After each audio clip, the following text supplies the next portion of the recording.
رسول اللہ صلی اللہ علیہ وسلم جو حسن اخلاق کا درس دینے والے ہیں،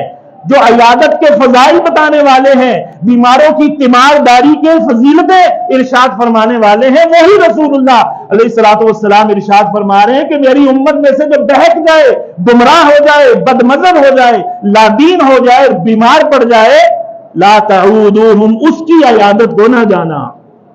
وَإِن مَاتُوا فَلَا تَشْهَدُوهُمْ، اگر وہ مر جائے اس کے جنازے پہ نہ جانا۔ فرمایا ان کے ساتھ بیٹھک نہ کرنا، لا تجالسوہم، ان کے ساتھ اٹھک بیٹھک نہ کرنا،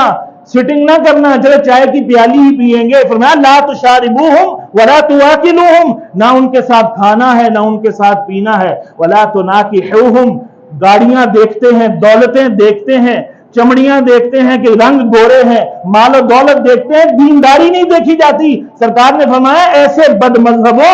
دین کے دشمنوں کے ساتھ